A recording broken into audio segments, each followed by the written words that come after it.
Welcome back. I trust you're finding these capsules useful.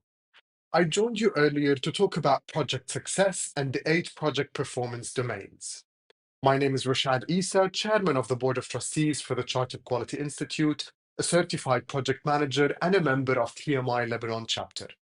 You would have gone through few domains by now, such as planning, stakeholders, team performance, and the project life cycles.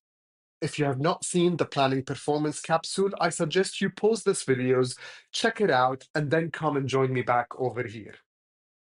Today, I want to take you through the delivery performance domain. To ensure you are increasing the level of success your project has, there are 3 things you should have defined in a clear and simple way: requirements, definition of done, and quality. Let's go through them one by one. Let's start with requirements. Requirements are the backbone of your project. This is when you identify what needs to be done and achieved. Understanding the requirements will help you build a robust plan and clearly define what your outputs and outcomes should look like. Gathering requirements involve all of your stakeholders.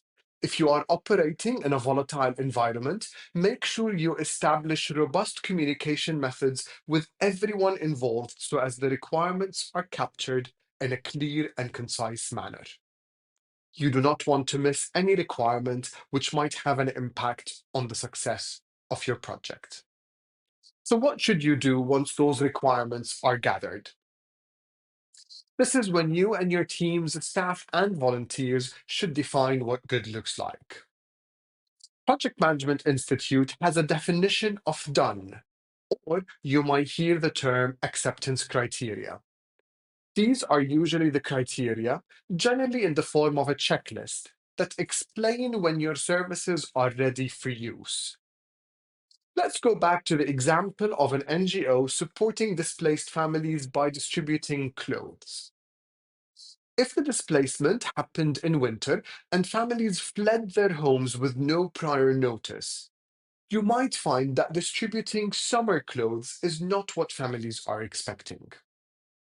Therefore, it is not a requirement, and distributing summer clothes will not help you achieve the impact of your charity. This is how requirements generally feed into the definition of done or acceptance criteria. Of course, this applies throughout the work that you are doing.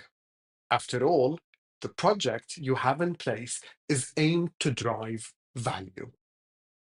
That can only be achieved by constantly asking yourself, how will I ensure that the support is being delivered in a way that meets the need of all those being supported?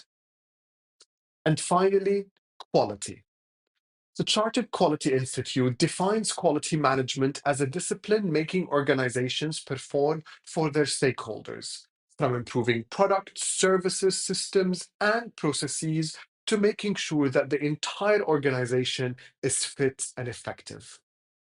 Customers and users are a key stakeholder when working on quality. This is where the definition of good is obtained. When defining quality in your project, I will simplify it in 2 areas that would help you operate in a more effective and efficient way.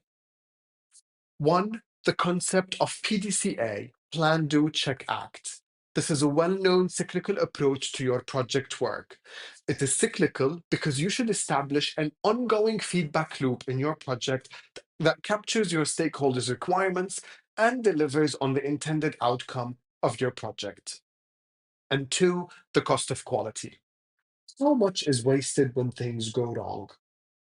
This area is very important, especially if you are dealing with fundraising rounds. Imagine this. Building on the previous NGO distributing winter clothes for displaced families, you have a group of volunteers that only give you 1 day a month. They are committed to helping you distribute clothes and donations to displaced families. They show up, they take the donations, and they head to the neighborhood. They start organizing the clothes ready to hand out to families, only to find out that they are all summer t-shirts and flip-flops. How much would this error cost you? Think about the perception the families in need will have about your charity. Think about the disappointment your volunteers might get for not being able to deliver something impactful and meaningful on this one day they can offer. And even more, think about the fact that you may not have volunteers to deliver and distribute winter clothes when you get them in the coming few days. You might end up sitting on a pile of donations not delivered to those in need the most. This could have a massive implication. Now, I understand that the cost of quality would have many dimensions on the work that you do, but the most important thing is to think about those using your service, those delivering your service, and your ability to continue to deliver your services no matter what.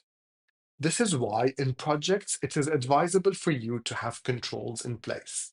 These controls do not need to be an administrative burden on your operation.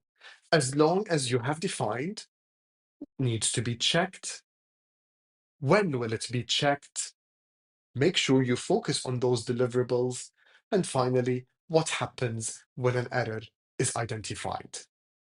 If you account for these three questions, you are in a stronger position to deliver your impact. And remember, the work here does not happen in isolation. You must keep the communication open, you must update your project plans, and most importantly, you must ensure those delivering the project work are always kept in the loop. I hope you found this capsule useful. Make sure you visit other capsules developed and delivered by PMI Lebanon chapter and keep doing the great work that you are doing, supporting communities and making our society a better place.